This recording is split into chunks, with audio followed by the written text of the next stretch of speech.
Dive Podcast, straight talk on politics, national security, and America's future. With Robert Johnson and Linda Miller, we cut through the spin, tackle the tough issues, and give you the real story behind today's headlines. Subscribe now and hit the notification bell to stay informed. Okay, let's dive into these reports we have. There's some pretty intriguing stuff here, potential dynamics involving, well, U.S. President Trump, Elon Musk, Ukraine. Right, and military responses potentially from Russia, too. It seems like there are a couple of distinct threads here we need to unpack. Definitely. Let's start with that first one, the situation between U.S. President Trump and Elon Musk. There's a suggestion it's not what it seems. Exactly. There's this idea floating around that their public disagreement, it might have been, well, faked. Faked. Wow. Okay. That's quite a claim. Why would they apparently do that? What's the suggested motive?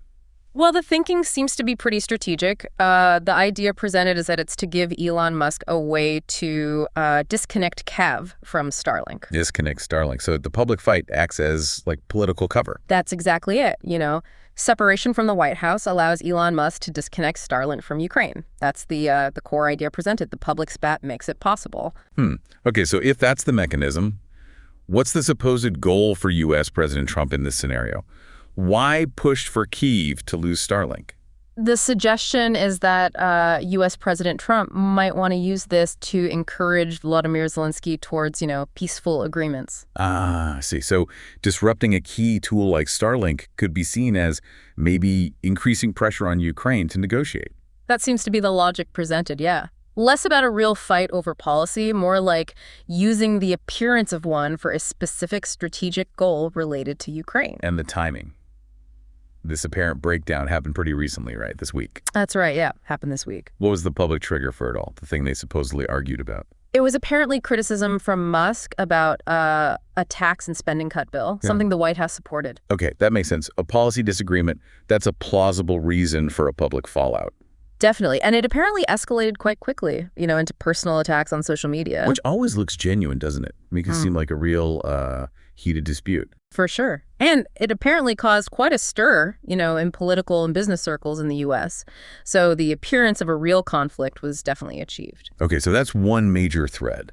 This idea of a possible staged disagreement aimed at influencing the Ukraine situation via Starlink.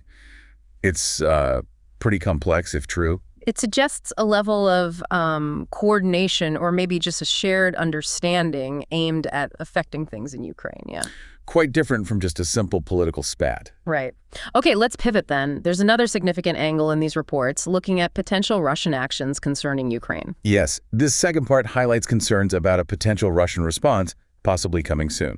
A response to what, specifically? It seems to be linked to those recent attacks on strategic aviation airfields in Russia. Right. Those bases are important for their long-range capabilities. So the feeling is Russia hasn't really hit back for those yet. That's the assessment coming through, yeah. That Russia hasn't delivered its, promised retaliatory strike for those airfield attacks. So something is still expected. And what form might this retaliation take? It was described as multi-purpose. Yeah, multi-purpose. The suggestion is it'll involve different kinds of aerial attacks. So missiles and drones. A coordinated mix. A mix of weapons. Okay. And there was another term used, wasn't there? Something about the type of attack. Yes, asymmetric. One official apparently described the preparation as being for an asymmetric attack. Asymmetric. Okay, so not necessarily a direct mirror image, not just hitting Ukrainian airfields back. Probably not, no. Asymmetric usually means using different methods or hitting different kinds of targets, not tit for tat, aiming for a different sort of impact. Any indication of what those different targets might be? Well, there's input from a Western diplomatic source suggesting that while maybe some response has begun, the main part is likely still coming, maybe in the next few days. And this source talked about targets? Yes. They suggested the strikes will probably go after symbolic Ukrainian targets. Symbolic.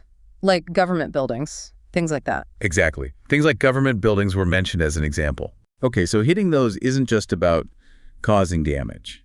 It's about sending a message, right? Precisely. The idea is that hitting symbolic targets sends a clear signal to Kyiv. It's about, morale, showing capability, maybe trying to influence leadership, not just degrading military stuff. That definitely adds another layer. A psychological or political goal beyond just the military tit for tat. It suggests the goal might be broader than just, getting even for the airfields, maybe asserting dominance, showing resolve, pressuring the leadership.